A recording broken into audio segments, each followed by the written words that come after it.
Jean-Michel Bertrand, maire de Bersac-sur-Ivalier, vice-président de la communauté de communes Élan. Nous sommes là sur le département de la Haute-Vienne. Mes fonctions à la communauté de communes Élan de vice-président étant celles qui couvrent la forêt, GEMAPI et le PCAET.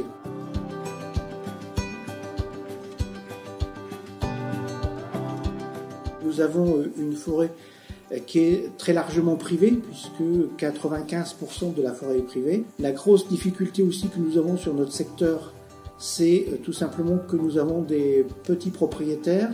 La parcelle moyenne est d'environ 0,4 hectares et la propriété moyenne est de 2,5 hectares en moyenne. Ces peuplements sont très variés. 1/3 de résineux pour 2/3 de feuillus. Nous sommes sur les monts d'Ambazac, ça veut dire que nous sommes en moyenne entre 400 mètres et 700 mètres. Par contre, ce que nous avons, et majoritairement, c'est une pluviométrie importante, 1200 mm d'eau par an.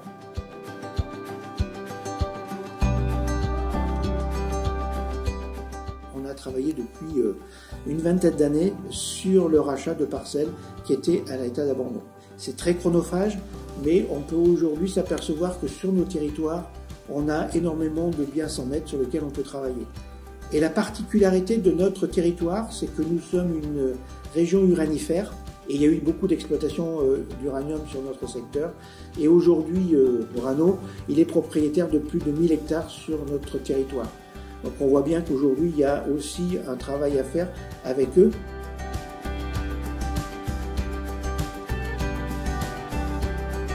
Ce patrimoine forestier est important puisque lorsqu'on est une collectivité territoriale et qu'on a la gestion de forêt, on a l'obligation d'avoir une démarche qui se base sur la multifonctionnalité de la forêt. Donc ce qui est important pour la bonne et simple raison, c'est que les monts d'Ambazac sont à la porte de l'agglomération de Limoges avec une très forte fréquentation de notre secteur par des habitants de Limoges.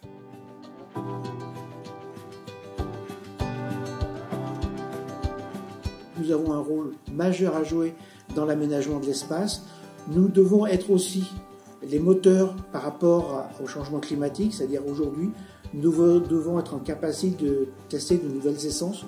On travaille aussi depuis quelques années sur ce qu'on appelle la forêt mosaïque, c'est-à-dire qu'on ne fait plus aujourd'hui de la monoculture, on est plutôt sur un mélange d'essences, même si ce sont majoritairement des essences résineuses. Alors bien évidemment, sur notre secteur, l'essence majeure, c'est le Douglas en résine.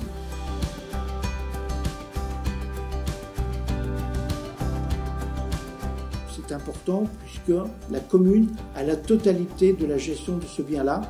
Ça veut dire qu'elle a les mains libres pour gérer d'une manière, dans l'intérêt général, la totalité des biens.